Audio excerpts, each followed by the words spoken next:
Okay, if you said 2024 is gonna be the year you finally get your home music studio together, I'm gonna tell you everything you need to get started. I'm gonna provide some budget options, mid-range options. Having a home studio is such an amazing tool if you're a musician, an artist, because it gives you the ability to demo your own songs, create high quality content. I've been a full-time musician for several years now, and I find having my own home studio has just helped me in so many ways as an artist, as a singer, as a musician, and having that skill set just adds a lot of value to you. So with that being said, let's get into it. I'm gonna preface this with I am just going to tell you the absolute essentials you need to get started, because there is endless amount of money that you can spend on software, hardware, plugins, microphones, instruments. You could spend tens and tens of thousands of dollars easily. So we're not going to do that if we're just starting out.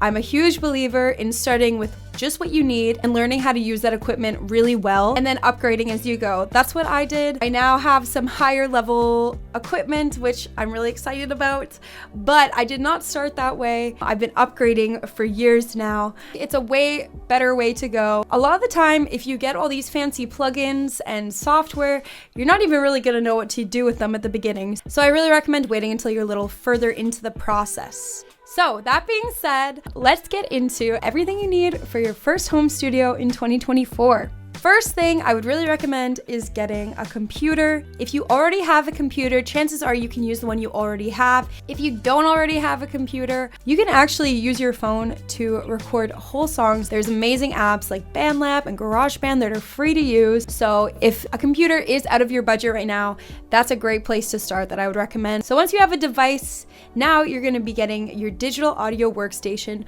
which is your program you're gonna use to record all your music into. So personally, I really like to use Logic, and if you do have a Mac computer, GarageBand is an amazing free DAW that comes with every Mac. It's also kind of a precursor to Logic, so it's a great place to start. Some other great DAWs are Ableton, Pro Tools, Cubase, a ton out there. So just look up one that appeals to you and is within your budget. Personally, I really like Logic because it has a lot of built-in creative tools if you're a songwriter. So now you have your computer, you have your digital audio workstation. The next thing you need is an audio interface. So this is basically what allows your computer to speak to your instruments. So you would plug your microphone into your audio interface that then connects to your computer, and when you sing or talk into it, it's going to transform those waveforms into audio files in your digital audio workstation. I hope that didn't sound too complicated. There's a lot of really budget-friendly options for this. You can get one for as cheap as $60, $70,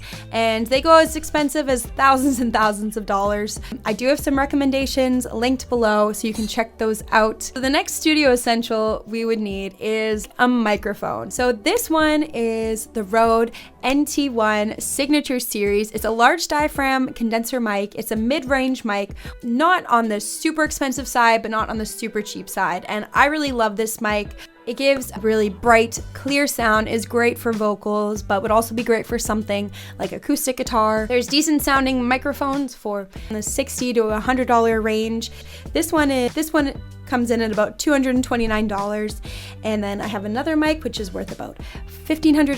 That's the AKG 414, which sounds amazing, but you don't need to spend that much right away. Next thing we're going to want is some sort of MIDI device, MIDI keyboard. This is basically just going to trigger all the instruments in our digital audio workstation. If you are wondering what the difference between MIDI and audio is, you can think audio is real sounds in the world. So think vocals, acoustic guitar, that's what we use our audio interface for. And then MIDI are preloaded sounds or samples in your computer that then are triggered with a MIDI keyboard. Again, there's some great budget options. The one I have is the Røde A49, and I really like it. It has a really nice feel.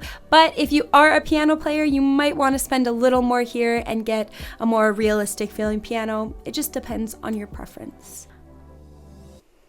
Okay, the last thing I would recommend for sure is a great pair of studio headphones. So the difference between studio headphones, let's say your AirPods, is that they're gonna provide a very flat frequency response. If you've watched a lot of production videos, you probably have seen these before. These are the Audio-Technica M50s.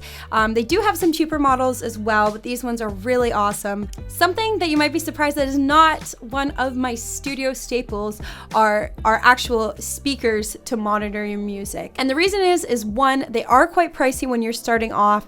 Two, you might not be in a room that's very sound treated, so your monitors are maybe not going to give you a very accurate response anyway.